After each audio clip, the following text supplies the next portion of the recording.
Curiosity's not a sin, Harry, but you should exercise caution. He's a time strand. You're fraternizing with the enemy.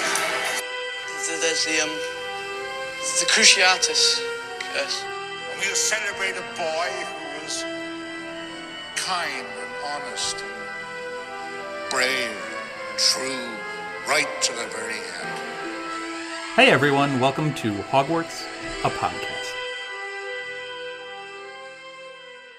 Hey everyone, welcome to another episode of Hogwarts, a podcast. We have a little bit of a surprise for you today, Chapter 22, The Unexpected Task. But before we get to that surprise, I have a couple of shout-outs to get to, and I want to thank Maria T.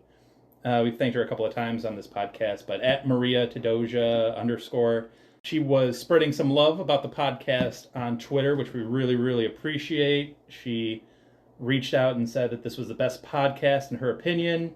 And if you're liking Harry Potter, then you're in luck. We really appreciate the positive comments. Thank you so much for those. Also, thank you to Jenny Conway, at Jenny Conway, for her continued support on our Twitter specifically. And then we also had a cool interaction with, I'm so happy that I get to say this on the podcast, but Orange Gummy Bear, at Orange Gummy BEA1, was very excited about a post we made on Twitter about, instead of Hogwarts Legacy game, what if a rejected Harry Potter video game was actually about the Dursleys and living at the Dursleys? They got very excited about that. You can go to our Twitter and check out that kind of comment chain. But thank you guys for all of the support and all of the comments. We really, really appreciate it. Now, for the surprise, we have a new guest on this week. His name is Aaron. Hello. So, how did you first get into Harry Potter? It's pretty similar to what almost everyone else has said. Like, kind of grew up with Harry Potter. But I wanted to say, I think the reason, everyone loves Harry Potter and endures is the same reason as Pokemon. Because, the world of Harry Potter is just better than the real world. And that's not true in almost any other fantasy series. It's definitely an immersive experience. Whenever I read these books, I really try to just dive into them, you know? And to your point, yes, I do the same with Pokemon whenever I play a game or watch the anime. But isn't the world just better? Wouldn't you rather be there? 100%. Well, depending on different points in the series. Even the worst of Harry Potter isn't as bad as the real world. Voldy can get pretty bad. Yeah. Voldy can get pretty bad. But yes, generally, it would be interesting being a part of the wizarding world, which is why I think, in Orlando, and going and walking through Hogsmeade or walking through Diagon Alley is, a surreal experience. Or getting on the Hogwarts Express and going in that interactive experience, it's cool to immerse yourself in it and try to forget for a second that why is there snow and it's 80 degrees in Orlando right now? Forget that for a second. Just immerse yourself in it. It's cool. But can you say that about any other fantasy series? I don't know that I'd want to be part of the Lord of the Rings and being attacked by orcs every so often. Or Marvel. Marvel, there's a cataclysmic event every week. Or Star Wars. The list goes on. Star Wars would be a trip. I feel like Star Wars would depend on the planet that you're on. I feel like you just want to be a Jedi, but you wouldn't want to live in that world. Jedi life is hard, though. That's hard. Especially depending on... this is a Harry Potter podcast, so if you come in here for spoilers on Star Wars, sorry. There might be spoilers in Star Wars, but... I mean, every few years somebody makes a ship that blows up planets. Yes. And you're as a Jedi, you either have to live this solely solemn life, or you're being hunted. So it's not an easy life. But yeah, I feel like you'd want to be a Jedi if anything else. That being said, I wouldn't want to live with the Dursleys, and I wouldn't want some of these teachers teaching me at all, ever. True. Being worried that my potions teacher is literally going to poison me at any given moment is a little worrisome. But anyway, but speaking of our beloved potions master, the head of the Slytherin house, what house do you kind of identify with? I've always been a Ravenclaw. Almost every test I get, I've gotten Ravenclaw as an answer. Okay. But then when I did the test where it breaks down every house and what percentage you get, I love that test. I was very surprised. Because once in a while I'll get Slytherin or Gryffindor, and I've never gotten Hufflepuff. So I figured my Hufflepuff would be almost like in the single percentages. Okay. So my highest percent was Ravenclaw at like 29%, and my lowest was Hufflepuff with like 22%. Wow. Well, that's not that low of a percentage, really. 22% is not that low. So like the range was like 7%. Yeah. Well, I remember when I took that one, I was like around 30% for Ravenclaw, Hufflepuff, and Gryffindor.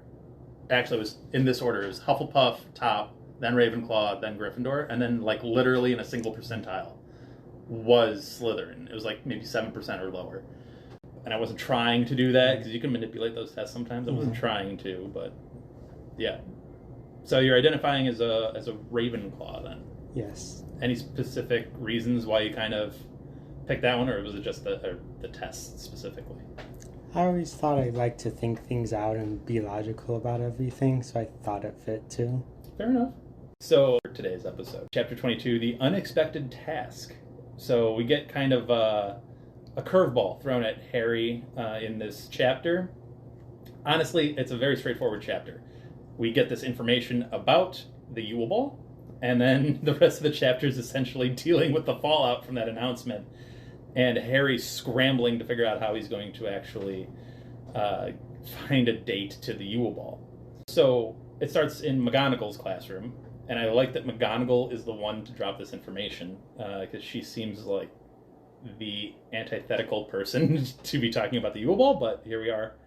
I feel like this should have been like a feast announcement made by Dumbledore. I feel like Dumbledore would like pep this up a little bit more. The way she was even talking about it, like the students were laughing at her because she said that her hair down and stuff like that. Like, she's the worst person for this. I liked that comment too of like, yeah, it's a chance for us to all let our hair down. And Harry makes a note of like, her hair is in like the tightest bun ever.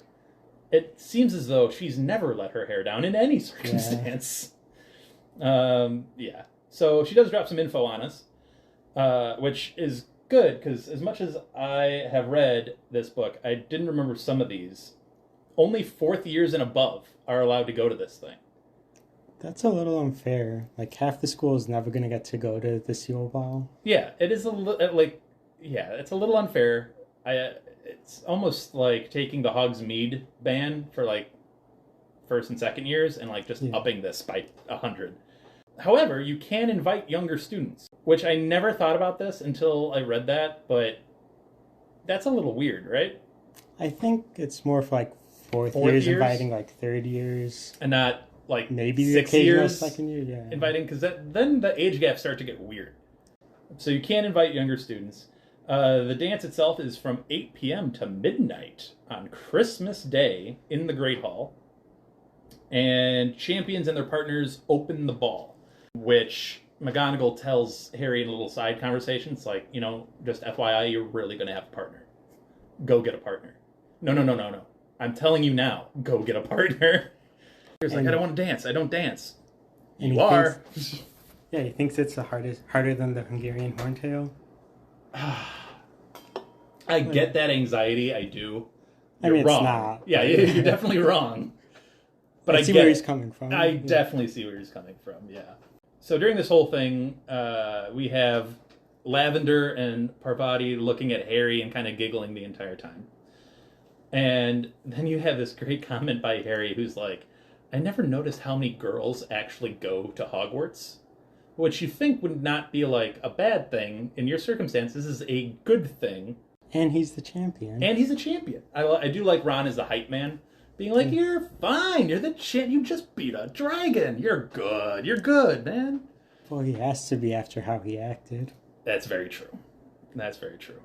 I like how Harry's like, well, how do we... So, here, this is one of my favorite quotes in the entire series. It's one of my favorite quotes. It always has been, is a quote, why do they have to move in packs? How are you supposed to get one on their own to ask them?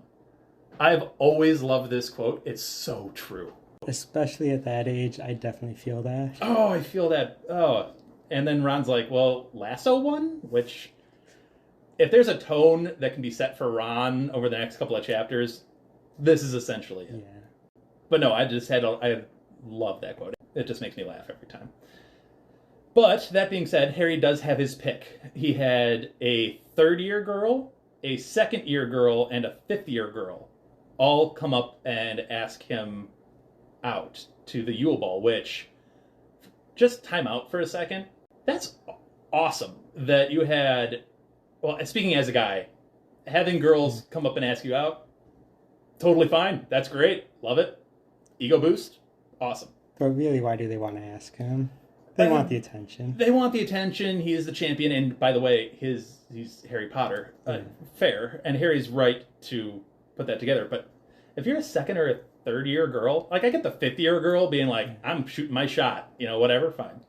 The second and the third-year girl, that takes some guts. Impressive. 12-year-old? Yeah.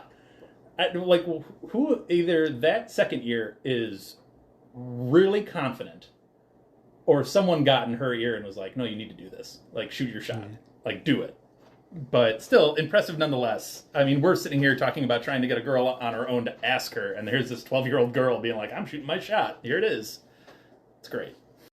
But yeah, Harry probably correctly makes the assumption that it's not their interest in him as a person, it's all of the extras that come along with it.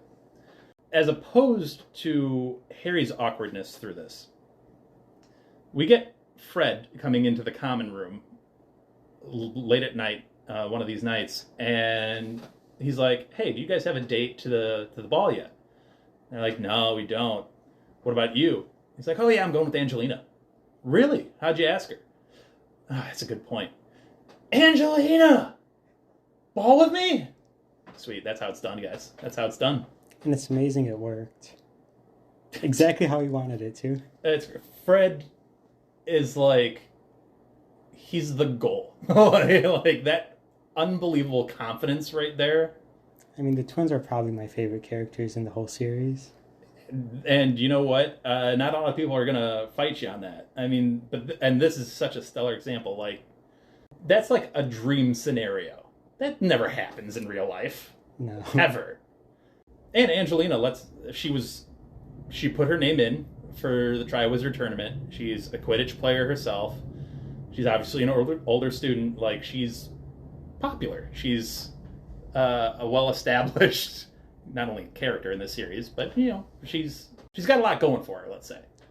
Well, you also have to be confident to respond to someone who asks you out like that. That's true. Like, in front of the whole common room. I like Angelina's response to it. It was very cool. It was just like a praising look up and down. Sure. Yeah. All right. Very confident. Confidence and confidence. And then Ron throws Eloise Midgen under the bus. And we get another nose mention. Have you kept track of these nose mentions that we've gotten? Haven't been paying attention to that. So they've commented on, Harry has commented on how straight Cedric's nose is. And From? yes, we've got the mention on his nose is crooked. And then now Ron refuses Eloise Midgen in part, saying her nose is off center. I had no idea that noses were such an important thing at Hogwarts, but here we are. So he refuses that. Hermione gets upset because Ron is clearly going based off of vanity over substance. She is right. This is just like the start of Ron being horrible. Yeah, you're getting some insights to Ron here that's not exactly flattering. He gets taken down at peg, but we'll get there in a second. Harry has his eyes set on Cho, which he's had his eyes set on Cho for a while now. And I'm going to try to quote this exactly, Wongo ball with me. Fair? Sounds accurate. Sounds accurate. That's what he spits out to Cho. She's understandably confused. And she says that she can't go to the ball with him because she's already going with Cedric instead. And I feel like this is where you get a lot of the Cedric hate from specifically. I'm talking to you, Gryffindors, because, let me see here. I'm going to read you an exact quote. He had been starting to like Cedric, prepared to overlook the fact that he had once beaten him at Quidditch, and was handsome, and popular, and nearly everyone's favorite champion. Now he suddenly realized that Cedric was in fact a useless pretty boy who didn't have enough brains to fill an egg cup. Sounds like jealousy, and just jealousy. Yep. And I feel like that's where a lot of the Gryffindor hate comes from, is like those lines right there. And they're like, see, we knew Cedric was this. And it's like, what are we talking about? But anyway, I digress. So Harry is returning to the common room very disappointed.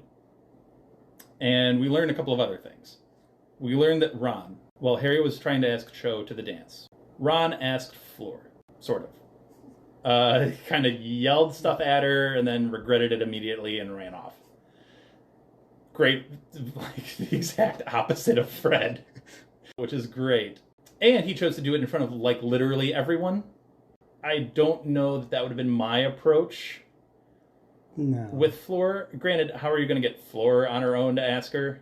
I don't know, but I know Why even ask at all when you haven't talked to her? Yeah. And are 3 years younger than her. Well, okay, so that's the thing is, I don't think I would have attempted Fleur. Yeah. I would not have shot that shot. But Harry with Cho, he's like worried, like, how am I going to get her on her own? She's already surrounded by people. Oh, I'll get her when she goes to the bathroom. Oh, wait, she goes to the bathroom with like 4 or 5 girls. How is this happening? And then he finally gets her outside of a classroom and asks to speak with her alone. Harry, there's like 1,000 ways you could initiate a conversation with Cho. You've literally went up against her in Quidditch. She knows who you are. Aside from being Harry Potter, aside from being the champion, you've had interactions. She supported you when you became a champion, unlike many others in the school. Why not just be like, hey, can I talk to you about, something really quick? Can I talk to you about Quidditch really quick? Just get her away from like her pack of girls or friends. As a 14-year-old, first time you're asking someone out, I don't think he did bad, honestly. Fair enough.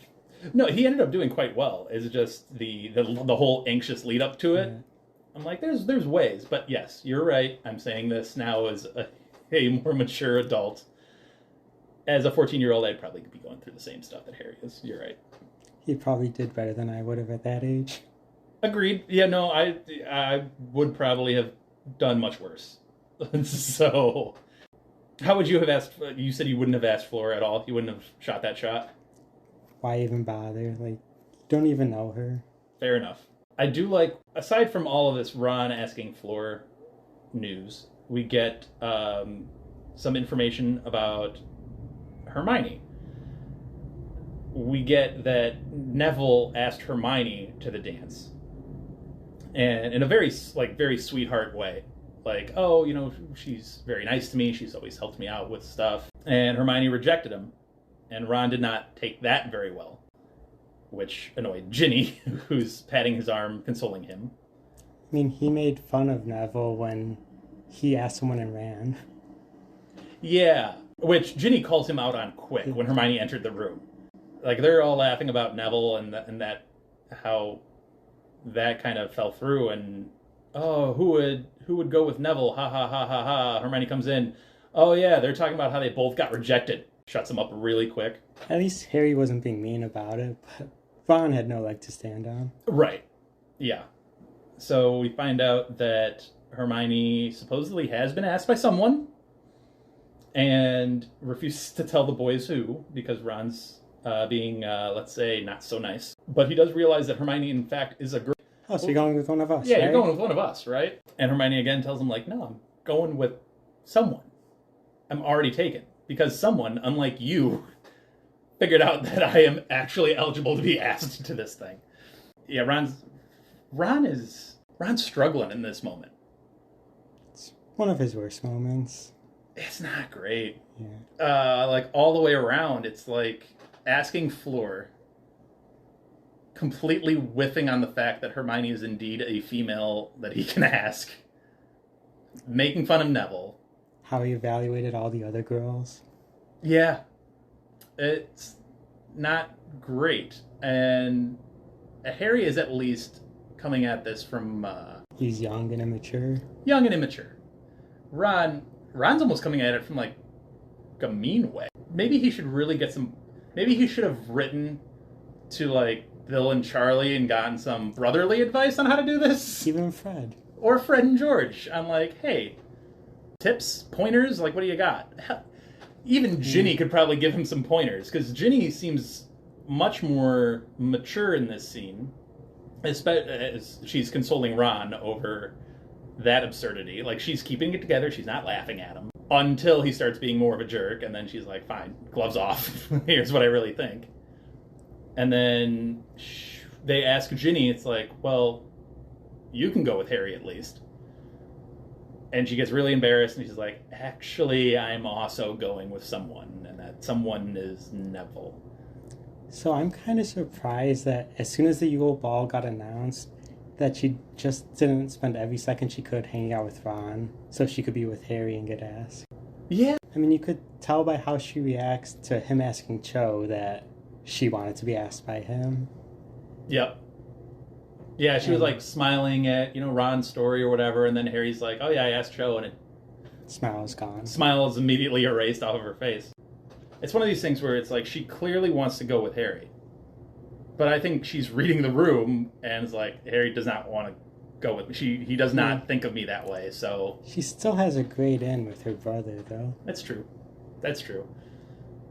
And she's in the Gryffindor common room. It's not like she's not aware of probably things that's going on, except she does have her own life to live. So it's not like she's hanging on their every existence. She probably wants to get away from her brothers as much as possible and live her own life. But in this moment, I think she would. Yeah, you're right. Oh, man. So, anyway, getting away from the Ron and Harry of it all for just a second, we get some of the classes going on around this event. We've already talked about McGonagall's class. Hagrid still apparently hasn't figured out how to feed the Scroots yet. Which, this is Christmas time almost. Like, months have passed. They've grown exponentially. And you haven't figured out how to feed them yet? He's not the greatest teacher. I mean, he's taking care of them, but should he be exposing them to students if he doesn't know what they are? Absolutely not. Absolutely not. Meanwhile, Flitwick has given up on teaching classes and ends up just talking to Harry about his use of the summoning charm in the task, which I brought up as like a good person to ask how to do a summoning charm might be the guy who's teaching summoning charms, but I get why he went with Hermione. Sometimes you need a different perspective. Like, Flitwick taught him and it failed, so find someone else. That's true. That's fair.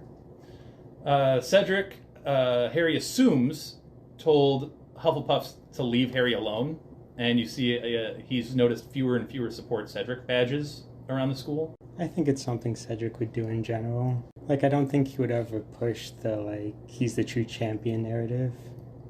You hear that, everybody? That was Aaron saying that, not me. We do also learn, speaking of Cedric, that 1 month has passed since he beat the dragon, and he hasn't done anything with the egg. Like, not one thing. You'd think, after your, like, day-long binge session with Hermione and you figured out the summoning charm, you might want to take a look at the egg in the next month. You're wasting a third of the time that you have. I think he's more worried about girls. Now, yes, but not in the previous 3 weeks. Like, what were you doing? I don't know. If you knew that you had a second task coming, granted, 3 months down the road, but you knew you had a second task, and the first task was a dragon, would you not at all be concerned about this egg? You'd want to try to figure it out, yeah? He's a teenager, like... But yeah, he should have been. Yeah, okay. All right, there we go. He should have tried to figure this out. Because Hermione makes a great point. What if it takes weeks to figure this out? What if that's the thing? Is like the clue might be a multi-segmented clue and you might need weeks to figure this whole thing out. That'd be too logical for Harry. That'd be a problem for Harry. Yeah. So that would be... No, I mean, thinking that and starting the egg a month earlier. Let's see. What else we got in this? We got the decorations are starting to be put up in the Great Hall for Christmas, which I think would be just a spectacular sight to see. But I guess the overwhelming feeling I get from reading this chapter, like we've talked about, is that sense of anxiety and like putting yourself in Harry's shoes and trying to navigate this unexpected task of having to find this date. That felt very real. It felt very real.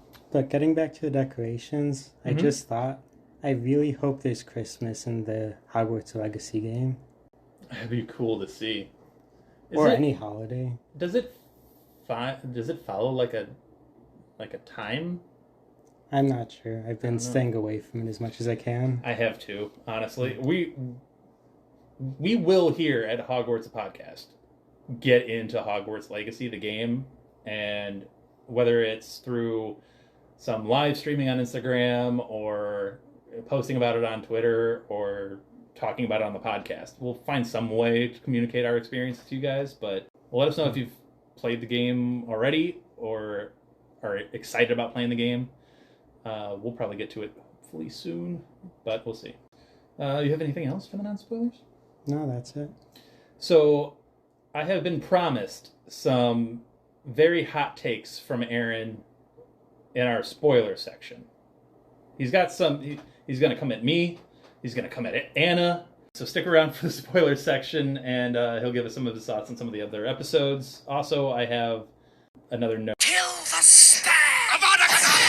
All right, so we are back with the spoiler section of Chapter 22, The Unexpected Task, and I believe Aaron wants to start with a reading. Yes, it's from the Sorcerer's Stone, and this is Ron speaking. Everyone's waiting for you in the common room. We're having a party. Fred and George stole some cakes and stuff from the kitchens. Stole some stuff from the kitchens. Interesting. That doesn't fit their character at all. Like, they never break rules. Yeah, no, they never break rules at all. I got so much flack for suggesting that Fred and George may have procured some sweets and snacks and such from Honeydukes because they know a secret way into Honeydukes. I got so much flack for suggesting such a terrible thing. I don't think they're trying to destroy Honeydukes as a business, but... No, they're just trying to supply their little party.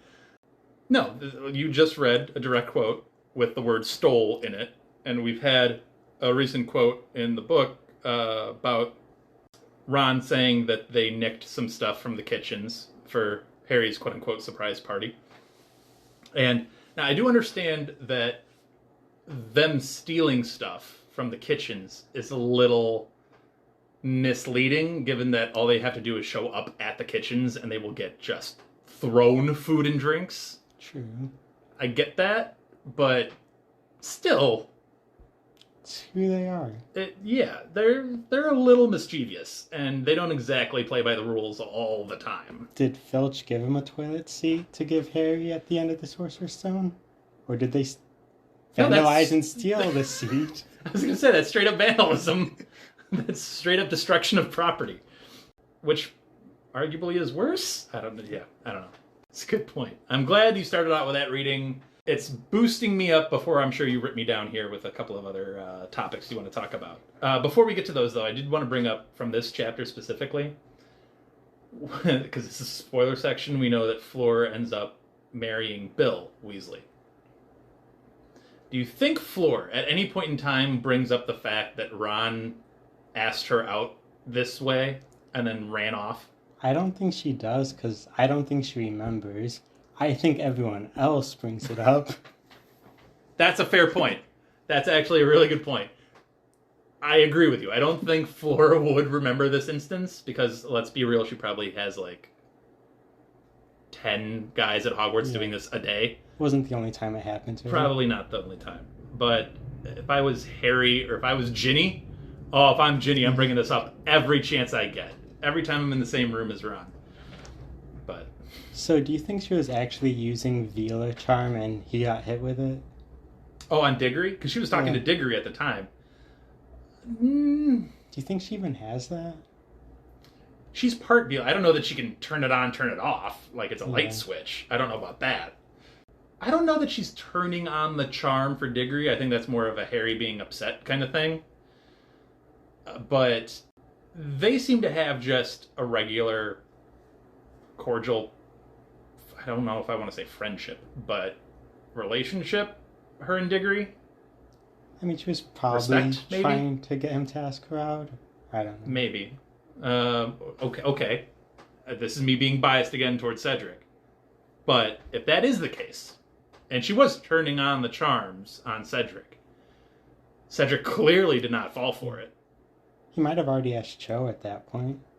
Possibly, but I think if you're under the Vila charm, I don't think that matters. I think you switch immediately. I mean, Harry resisted it. I think Ron's the only one who continually gets hit by it. Ron seems really affected by it, like hard. Harry seems pretty immune to it. Well, he had some pretty superficial views already in this chapter. Yes, that's a good way of putting it. Superficial views, to say the least. So, so maybe he just fell that hard. Harry's obviously not as taken with Fleur. What do you think? So we've had this conversation before about Harry's kind of resistance to it post Quidditch World Cup, because he did get hit by it hard when there were like 100 Vilas or whatever on the field. But since then, he's shown a pretty decent resistance to that type of magical attraction. Why do you think that is? What's your take on that? Well, I think what you said about the Horcrux could play a part in it. Like, the Horcruxes do defend themselves, so maybe his Horcrux tries to defend him sometimes. I like it. But also, he spent the last book training to resist magical, like, emotion tampering. Yeah. Like, he literally trained for Dementors for a significant portion of the last year. That's true. Kind of fighting back on negative emotions. But it's still a magical being affecting his emotions. That's true. That's true. So you're thinking maybe that had some input to it? I think... let's be real. The real answer is probably somewhere in between the two. Yeah. Like, I think the Horcrux does have an impact. But Harry himself... He's been through a lot. He's been through a lot, and I think it's somewhere in between, probably. It's some of him and some of the Horcrux. But what do you think the Horcrux was doing at the Quidditch World Cup when he was about to jump off the balcony? It was like, what are you doing? Stop. Just like was asleep and just turned on. Yeah, right. Could you imagine if that was just it for that Horcrux right there? He just jumps out of the balcony. It's like, well, and our story's over. Like, Horcruxes are hard to destroy, but he doesn't know that, so could he normally die? Like, from a normal accident? Could he die from a normal thing? Or would he die, but the Horcrux, like, leaves his body and becomes, like, a wisp of soul in, like, the woods somewhere? Or, like... Harry starts a zombie apocalypse. Harry could start a zombie apocalypse. We have the Walking Dead Harry Potter edition. That'd be interesting. That'd be interesting. Yeah, I don't know. That is a decent question. Like, is he completely immune to things now? Like, he narrowly avoids death so many times, but what would have actually happened if he didn't avoid it? I'm trying to think, like, okay. It takes very strong magic to destroy all the other Horcruxes. I get, like, Voldemort himself being unable to do it. Like, Quirrell was fine, but Voldy was in Quirrell at that point. He was possessing Quirrell. What about Riddle's, the diary version of him in the Chamber of Secrets? That version probably couldn't kill Harry, but the Basilisk could. So what happens if the Basilisk did? Well, the Basilisk is one of the things that can destroy a Horcrux. So he would kill it then. Or the Basilisk would then kill Harry and the Horcrux. Yeah. How ticked would Voldy be if he figured that out? Would he just kill Lucius on the spot for putting the diary in that position anyway? Well, what happens if Riddle from the diary succeeds? I think he would go after Voldemort. What, Riddle from the diary? Yeah. He wouldn't want two of him, and he would be stronger. Okay, so you're thinking... Wait a minute. So you're thinking Riddle from the diary becomes whole. Yeah, I think An his first actual target human. is Voldemort. So you're not thinking like that... Oh, okay. So you're thinking they could be two separate entities. Yeah, that wouldn't have been Voldemort that got resurrected. That would have been 17-year-old Tom Riddle. I've never thought about this before. So you think 17-year-old Tom Riddle would then go after what the fragment that's left of Voldemort at that point in time? Yeah. Interesting. And then you get like the 17-year-old version of Voldy Do you think any form of Voldemort would want to share power? With himself? Probably not. That's interesting. I never thought about that. Let us know what you think about that scenario if Tom Riddle had succeeded in Chamber of Secrets. The diary version had succeeded. What would the fallout then be? That's an interesting what if. I've never thought of that before. And when you were talking about that, you always talked about if Harry just told Dumbledore everything that was going on, he could have solved it earlier. Would Dumbledore have succeeded? A Horcrux pretty much is what killed him, and he was prepared for it. So if he went blind against the diary... He did have a particular weakness to that specific Horcrux, though. Still, all the Horcruxes I don't know that he'd are have dangerous. but I don't know that he'd have a weakness to the diary or a weakness to a cup. He would have been much more unprepared, though. And there would have been a basilisk. I think I would assume Dumbledore can take on a basilisk. And Riddle at the same time.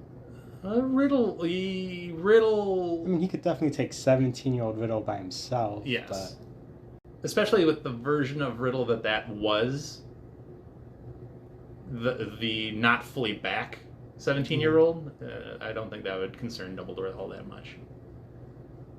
It's just the ring specifically had a pull on him because of the stone in it. But yeah, I don't know. it would have been a simple solve, though. Well, Harry also has a knack for not telling the full story until it's like at the last possible moment, and then he just like word vomits like all of his inner secrets that one time At the end of the book. Do you ever think like Dumbledore's just like, awesome, you know, you could have told me that like 4 months ago, but great. Well, he could also talk to Harry more. Also true. that's a fair point too. Oh man, well, that's an interesting thought that I never thought of before. Didn't expect it to go that way. How did we even get here? I don't know how we got on this tangent. From floor to Chamber of Secrets. From floor to Chamber of Secrets and 17-year-old Tom Riddle killing Voldy. Yeah, well, I don't know how we got on that tangent, but I love tangents, so. Now, what other comments do you have from previous chapters? Or previous episodes? Like, I just do not understand all of the James Potter love. What about the James Potter love? I feel like she makes so many leaps to get to James Potter being this perfect person when I think you could look at a lot of what he does negatively just as easily. Well, I know one of her leading defenses, one of her two leading defenses is, if I may speak for Anna, is the fact that he saved Snape from Sirius's practical joke of getting him into the Shrieking Shack with Lupin. Is that really such a good thing? He did save Snape's life. And what happens if he doesn't? Probably at least... Bad things. He saved at least one of his best friends from probably being arrested for murder, if not two of them. He probably gets outed as an animagus because of that. And you're giving someone a lot of credit for thinking that killing someone is taking bullying too far. Okay, so I'll see your I'll see that point at the end there. I'll see that. The other part of this is the idea that he's only saving Snape as another form of self-preservation. I'm not saying that's the only reason he did it. Like, it was a good act. I don't think James Potter is a bad person. But I'm just saying it has benefits for him, too. Lily probably would have never talked to him again if Snape died then. So, Aaron's bringing some James Potter heat Anna's way. I can't wait to hear Anna's response to this, but... Oh, another thing that I've heard Anna bring up before is, like, he was friends with Lupin, who was a werewolf, and did all these things for him. And Pettigrew, for that matter, too. But at the end of the day, like, James and Lily are dead because they didn't trust Lupin because he was a werewolf. Like, when they thought there was a spy, they just assumed it was Lupin because of that. Yeah. So that's what, like, a decade of friendship meant in the end? Well, that is a terribly sad look at their friendship. But you're not wrong. I mean, there was reasons that they went away from Lupin, and there was... And they trusted Pettigrew more than Lupin because Lupin was a werewolf. Well, to be fair to them, Lupin was also spending a lot of time with very dangerous, dark individuals. True. So the odds of him being corrupted, yeah. Well, I am just taking the completely contrarian Sure. side here. Like, Sure, I sure, don't truly believe all this, but you could see it's easy to get to these You can poke it. the way Anna presents him. Yes, fair enough. Any other thoughts that you had, or We could get to Trelawney. do you want to get to? Oh, you have Trelawney thoughts. All right, what do you got? So I think this is the only take you've had that I've just completely disagreed with. Considering how many hours I've sat here and talked Harry Potter, if this is the only one where you're like, "Wow, you are wrong," I'll take that. There's a couple where I'm not completely on board with, but I don't think Trelawney's a bad teacher. I don't think she is a teacher. I think she's just a con artist. And she has no idea she has any skill in divination. So the only thing I'll say to that is, con artists know they don't have like the skill that they're presenting. And what makes you think that she knows what she could Well, do? she knows her heritage. She knows that. I think she's using that as part of the con. Like, Also, well, here's the problem. It can't be a con when it's real. Like, we know she is a seer, and we know that she has made prophecies. she doesn't Like, know legitimate about prophecies. It's fine, but if we know that she's a seer that's made those prophecies that are true, and that are canonically prophecies, she has that ability. So my question back to you then is... But when she does make predictions that come true, like Dumbledore and Malfoy in the tower, she thinks that's like too far-fetched because she doesn't trust her own abilities because she doesn't know she has Sure. them. Well, now, my distinction has been between making those types of predictions. That's a great one to bring up, and I'm happy you did. Because when she pulls the lightning-struck tower, and she sees that's, like, real. That's, like, the seer magic working through her. Like, it's there. I completely agree with that. Well, okay, so that's my point. So, like... But I don't think she knows that what she did was real. Interpreting it is a whole other thing. Like, you could make a prediction that's real, but you interpret it wrong. And that's interpretation error. But, like, for example, we just had her a couple of chapters ago, like, quote-unquote, being called to the crystal ball.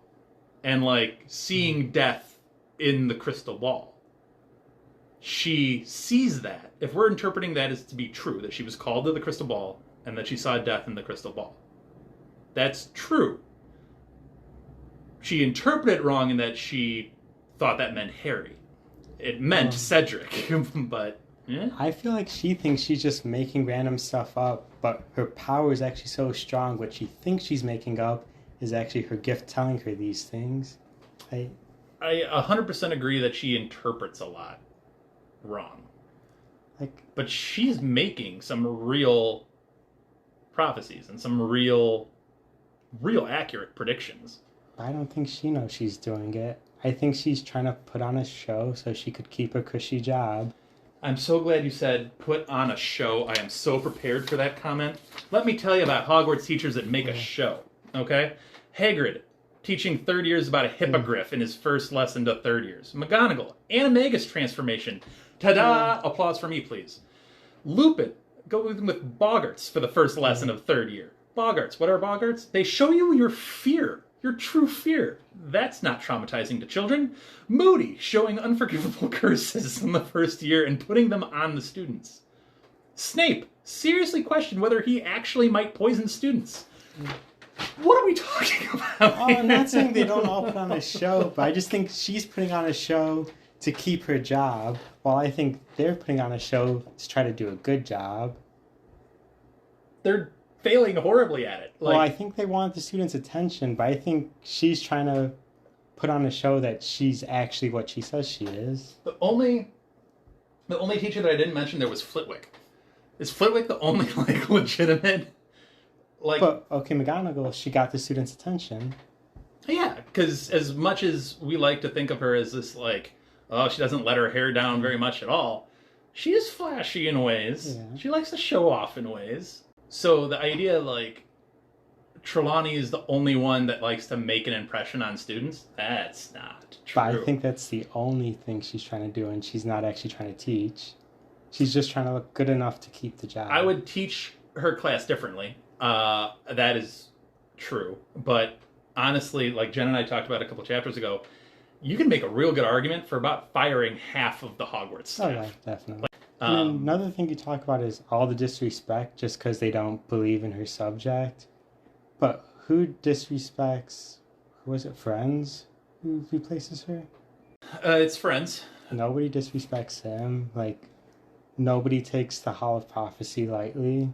Like, it's just her, because I think they see her as a con artist, too.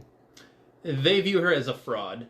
Friends is a lot of the same. It's a lot of interpreting symbols, and instead of interpreting, like, crystal balls, which I don't think many people respect, it's interpreting stars and planet alignments, which you can physically see those. So I think that translates well. But the thing that I love about Trelawney, and this is the whole thing that made me reimagine my thought on Trelawney, was her quote at the beginning of her class on the first day. And she says, like, there's only so much I can teach you about this. Like, if you don't have the sight, you don't have the sight. But what does she actually teach? I mean, all the students, when they're doing exams with her, just make up random stuff that they think she'll like. Yeah, because... And the worse it is, the better their grade. Look, I've had teachers that I know what they want to hear and what they want to read, and I've written to their preferences before, and I've gotten A's for it. That's real life. But you're still doing the writing. They're just making stuff up because they don't have the anything sight. She taught. They don't have the sight, and she knows that they don't have the sight. I mean, it's such a rare characteristic that I don't think that really matters. As long as you show like some inclination towards it, some motivation towards it, I think she'll give you that grade. I think it's just if you entertain her. Maybe, and that's fine. I mean, if you know they can't actually read a crystal ball, then sure. Like, why not? I would teach it differently in that I would teach more about the history of crystal ball and like the ideas around it, or palmistry, or whatever, tea leaves. I would teach more about that than having them do practicals. I think that'd be a more effective way of doing it. That's me. But, and look, never have I said that Trelawney is a great teacher.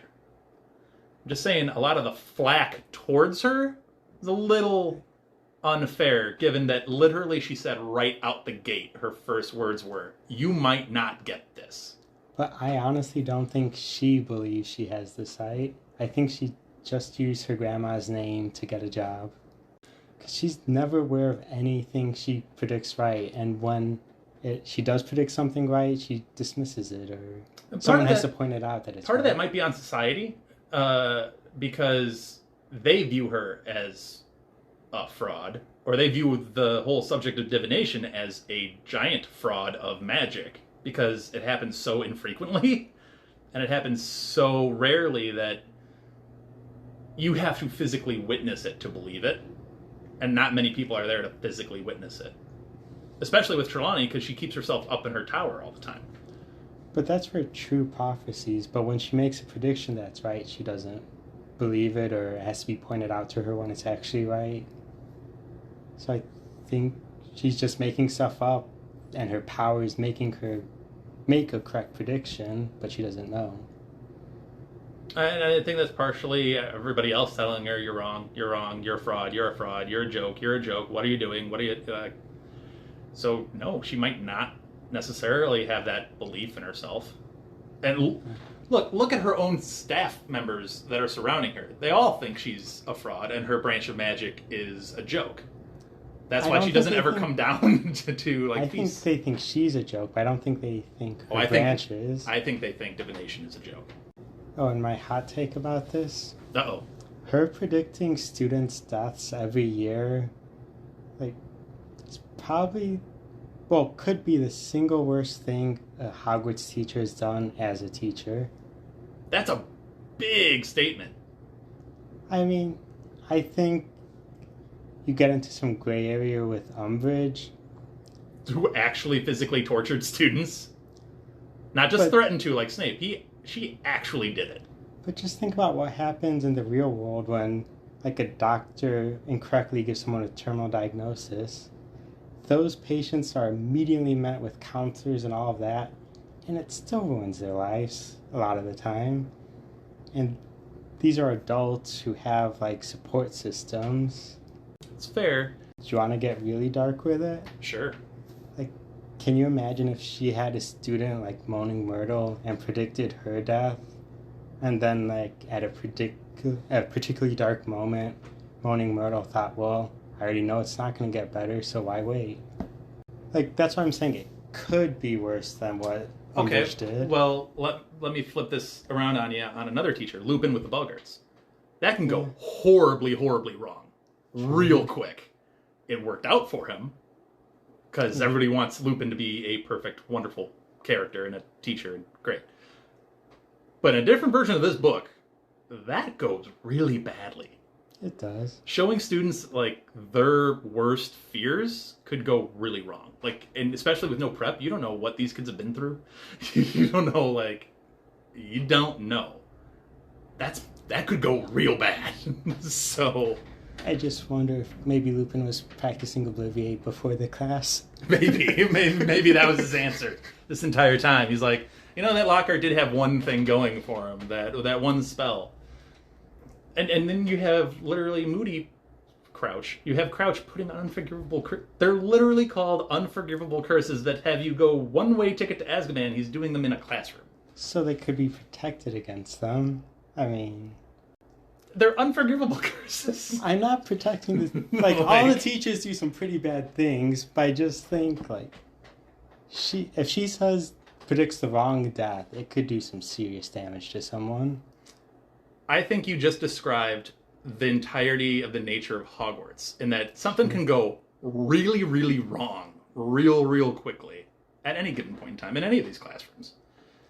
Like, Dumbledore needs to, like, rein this in a little bit, and he's just letting it, like, wild west, whatever. But so, I think they're at least trying to teach the students something, or get their attention to make them realize that this is a serious subject. Well, I think she's just doing it for fun, and because she enjoys it.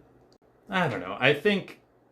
Like, oh, don't get me wrong. I think Umbridge overall is a much worse person, and Snape overall is a much worse person, but I think if you take any single thing they did, her predicting death could be worse. Could be. Snape's threatened to poison students. And he's mentally and emotionally abusing Neville on a daily basis. That's what I mean. Like, on a daily basis, like, over the course of a year, yes, he's doing worse to Neville. But as one single act, I think she's did the worst. Except for the actual torture that Umbridge does, but... Hogwarts is... I think I said this on a previous episode. Hogwarts is a fun place to be. And there's a lot that can happen to you in a given day. And all I'm saying is I will agree that she's not a great teacher. I would teach her class differently. But I could say that about a bunch of the professors. And I just think the flack that she's getting is a little over the top, considering what all of the others are doing. But anyway. I disagree. Fair enough. We will agree to disagree on this point. Do you have anything else for the spoiler section? That's all. All good? All right. Well, let us know what you think on everything that we've talked about today. And thank you again to those shout-outs from before, Maria, Orange Gummy Bear, and Jenny Conway. Really appreciate all your engagement. Let us know what you think on Twitter, on Instagram. Also, don't be afraid to leave us a voice message on Anchor and become part of the episode. That'd be really cool to start doing. And yeah, thank you guys for all your support. We're really thrilled to keep doing this. We got a cool chapter coming up next, the Yule Ball, which is a much bigger chapter than I had remembered it being. So There's a lot in it. There's a lot in it. So we will return next week with that. Thanks for listening, guys. Thank you for listening to Hogwarts, a podcast. If you like what you've heard, please click the subscribe button on your preferred podcasting app and follow us on Twitter and Instagram at Hogwarts a Pod.